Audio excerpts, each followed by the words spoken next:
breast part. No? Yeah. Yan. Ito na yung pinakakanin natin. Kain po.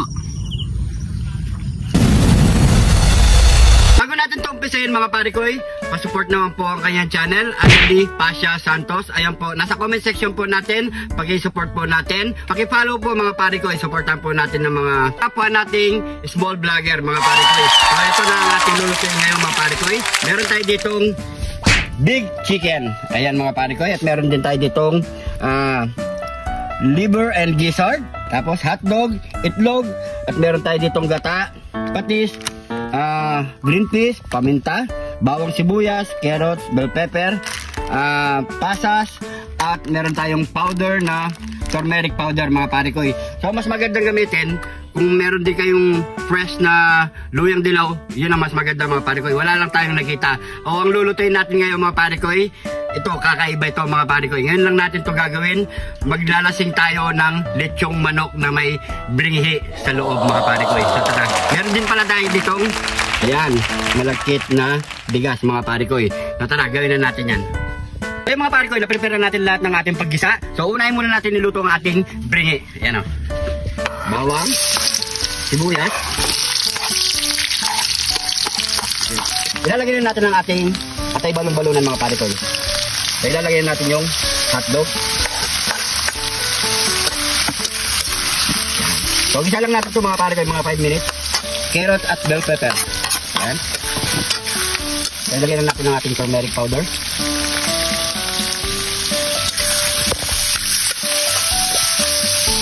Ang ating green peas.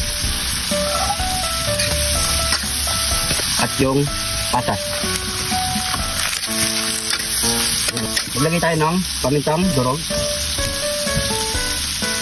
Yan, nasa inyo yan kung mga parikoy, kasi mas masarap dito, mas maraming paminta para mas mabango. Yan. Okay, pwede na yan. Patis, para mas luminamnam ang ating bringhi. Yan. So, tansyahin nyo lang yung patis niya mga parikoy para hindi umalat ang ating bringhi.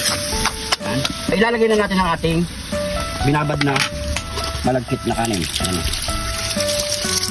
Bigas pala, bigas. Halo-halo muna natin yan. So, hintayin lang natin bumuhagag ng konti ang ating malagkit. So, ilagay na natin ang ating gata. Ayan.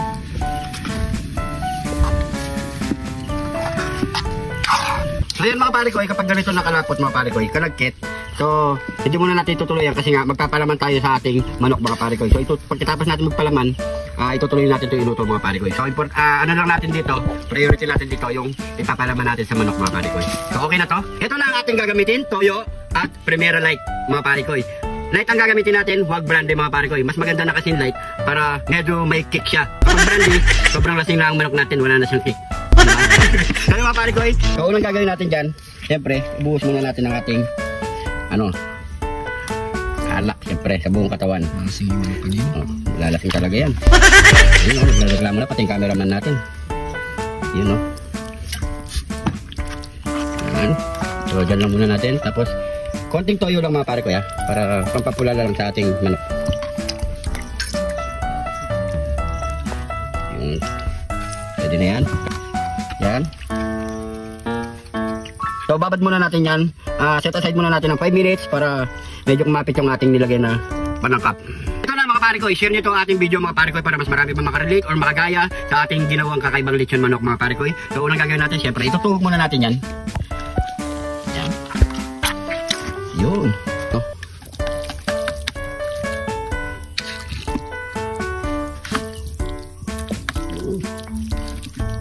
Simulan natin yan.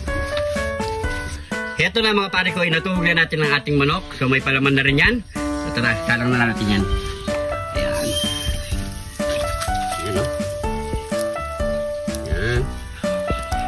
So magantay lang tayo mga parikoy. Nasa 1 oras luto na yan mga parikoy. So check muna natin ng 30 minutes. Tara.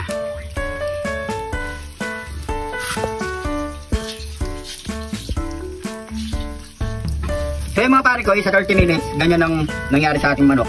Kasi nga pala, pakita mo cameraman. Habang naluluto siya sa loob mga parikoy, umaalsa siya. Umaalsa pa siya, kaya tingnan mo, baka matapon lang mga parikoy. nabibiyak siya. So ang gagawin natin dyan mga pare ko, i-remedyoin natin yan. Tatakpan natin ng daon ng saging. So tara. Ito na mga pare ko, pinalutan na natin ng daon ng saging. So titignan pa natin yan kung ano pa mangyayari dyan kapag bumukat siya. Yan. So ikot na naman tayo. 30 minutes.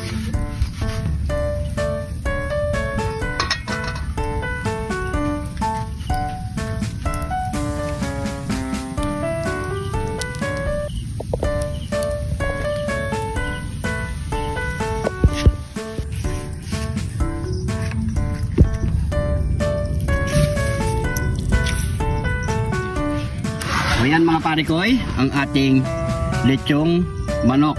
Ayan o, luto na rin yung bringi niya mga pare ko. Ayan o, solid. So ano pang kasunod niyan? Yamanaken, saken! Ito na ang nilasing na lechong manok with bringhi. Ayan mga pare ko. At bago tayo magmukbang, pray muna tayo. Thank you Lord sa napakasarap na pagkain na to Lord. Bless up yung viewers namin Lord. Bless up yung sumusuporta sa amin Lord. Bless up yung family at kansugan namin Lord. In Jesus name, Amen. So yan mga pare ko, huwag niyo kalimutan i-share ang ating video para marami pang makagaya sa ating nilasing na lechong manok na may bringhe. So yan mga pare ko, taste test na tayo. Yun. Dito muna tayo sa part ng leg part. Yun po.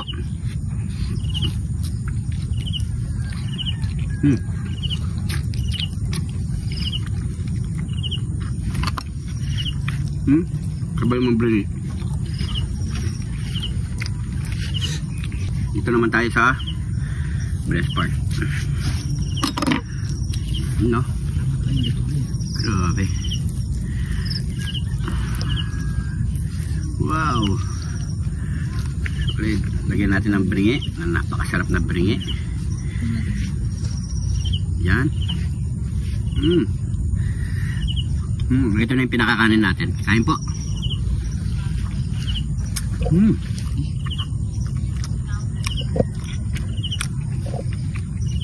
Juicy.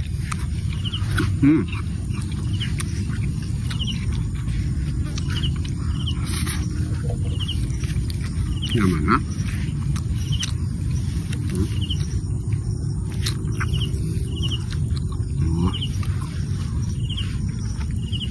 Sarap siyang partner sa bringi ah.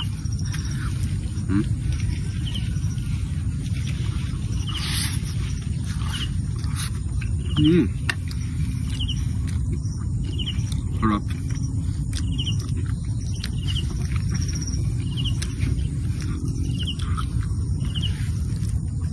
Sarap siya sa bringi. Grabe.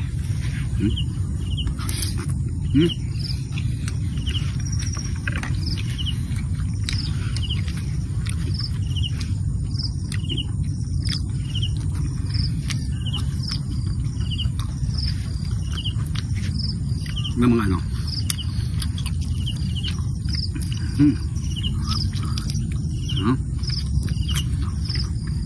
Iwalay na sa buto.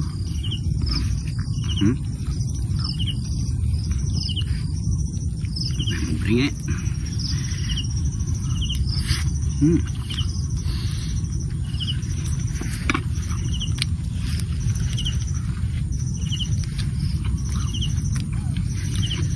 Sarap.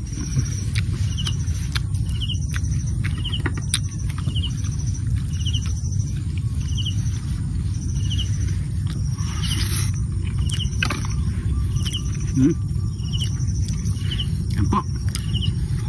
Habang mainit.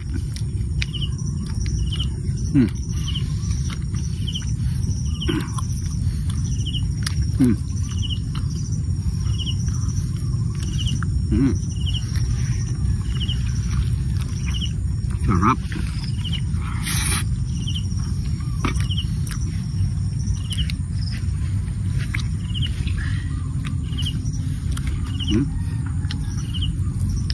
Melik talaga ako sa breast part.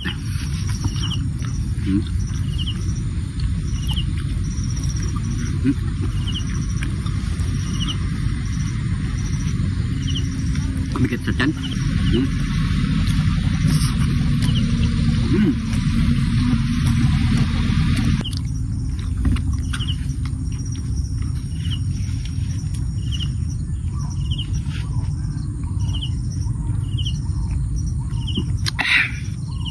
Ay, thank you Lord.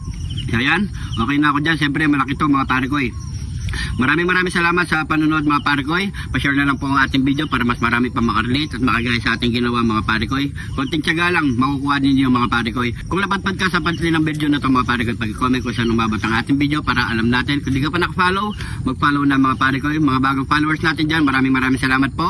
Welcome na welcome po kayo dito at maraming salamat sa support na dito sa Jun TV. Siguro hanggang dito na lang. Ingat po kayo lagi dyan. God bless po.